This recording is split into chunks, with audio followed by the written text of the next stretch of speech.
Halo, selamat siang pemirsa IDX Channel, kembali berjumpa bersama kami dalam program IDX Versation Closing. Sejumlah informasi dari dunia ekonomi dan bisnis akan kami sajikan untuk Anda. Dan bersama saya Fajar Wayong, inilah IDX Versation Closing selengkapnya.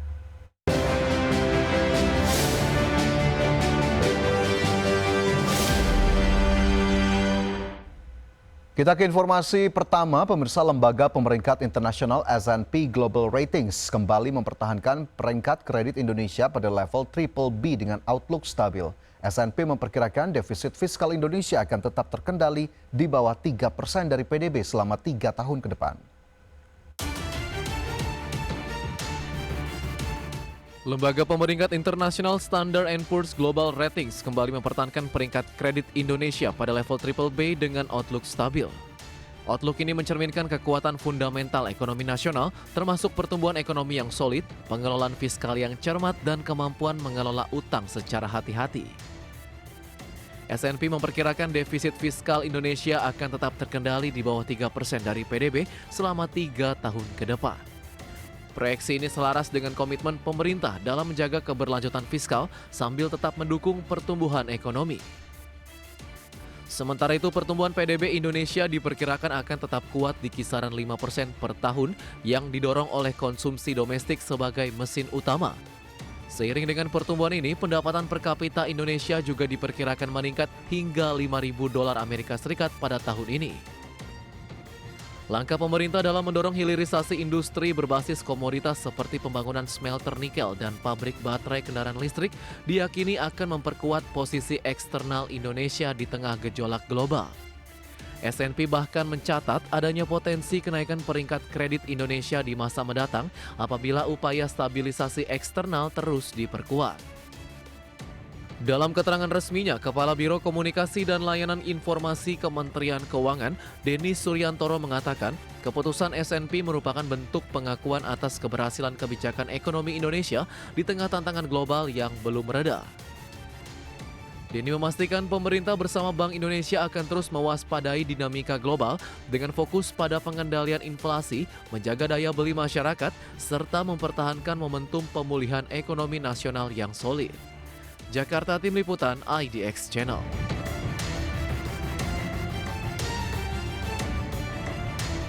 Pemerintah optimistis ekonomi Indonesia dapat tumbuh di kisaran 5% pada tahun 2025 meski dihadapkan pada tekanan ketidakpastian global yang masih tinggi. Menurut Menteri Keuangan yang juga Ketua KSSK Sri Mulyani, optimisme tersebut seiring dengan stabilitas sistem keuangan Indonesia yang terjaga pada kuartal 2 2025 didorong oleh kombinasi kebijakan stabilisasi dan reformasi struktural. Pertumbuhan ekonomi nasional juga masih ditopang oleh konsumsi masyarakat, daya beli yang terjaga, serta aktivitas dunia usaha yang relatif tangguh.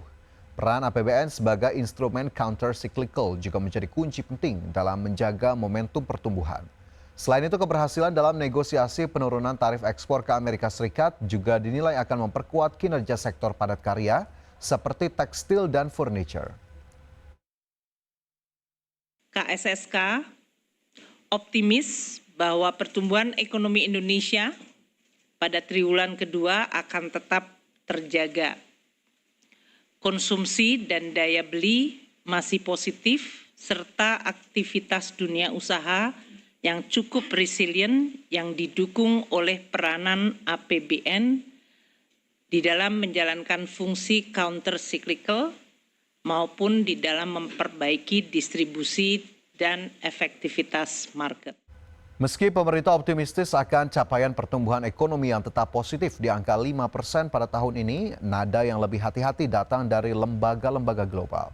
Sejumlah lembaga internasional ramai-ramai memproyeksikan pertumbuhan ekonomi nasional di bawah 5%.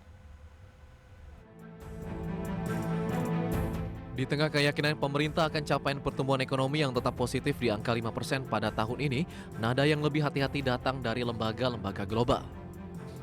Meski sejumlah lembaga internasional ramai-ramai merevisi naik proyeksi pertumbuhan ekonomi Indonesia, namun proyeksi tersebut masih di bawah 5%. Dana Moneter Internasional atau IMF merevisi naik pertumbuhan ekonomi Indonesia pada tahun 2025 menjadi sebesar 4,8% dari sebelumnya hanya 4,7%. Hal tersebut tertuang dalam laporan World Economic Outlook Update edisi Juli 2025. Senada dengan IMF, S&P Global Ratings yang mematok pertumbuhan ekonomi Indonesia 2025 hanya sebesar 4,8%. Proyeksi tersebut dipengaruhi permintaan domestik yang menunjukkan tanda-tanda melemah di awal tahun. Sementara itu, Bank Dunia menurunkan proyeksi pertumbuhan ekonomi Indonesia menjadi 4,7% untuk tahun 2025. Angka ini lebih rendah dibandingkan laporan Global Economic Prospects edisi Januari 2025 yang memproyeksikan pertumbuhan sebesar 5,1%. ASEAN Plus 3 Macroeconomics Research Office atau AMRO juga memangkas pertumbuhan ekonomi Indonesia pada tahun 2025 menjadi 4,8%. Angka ini lebih rendah jika dibandingkan dengan proyeksi sebelumnya yang sebesar 5% pada 2025. Jakarta, Tim Liputan IDX Channel. Pemerintah menyepakati pembelian 50 unit pesawat Boeing sebagai bagian dari kesepakatan tarif bea masuk dengan Amerika Serikat. Menteri Investasi dan Hilirisasi yang juga CEO BPI Danantara, Rosan Roslani mengungkapkan kesepakatan pembelian 50 unit pesawat Boeing 777 dari Amerika Serikat ini sudah terjadi sejak sebelum pandemi COVID-19. Dari 50 pesawat yang telah disepakati tersebut, hingga saat ini baru 1 unit yang telah diterima, sementara sisanya 49 pesawat belum dikirim. Rosan memastikan pemerintah telah menemui pihak Boeing untuk membahas keberlanjutan kerjasama tersebut. Pasalnya pengiriman pesawat baru Boeing 777 dari Amerika Serikat diperkirakan paling lambat pada 2032. Dengan masih lamanya waktu pengiriman, pemerintah akan fokus mengoptimalkan pesawat existing, termasuk yang selama ini tidak beroperasi dengan pemberian dana injeksi sebesar lebih dari $400 juta yang dikeluarkan Danantara untuk Garuda Indonesia. Yang sudah terpilih itu baru 1, jadi 49 yang kurang.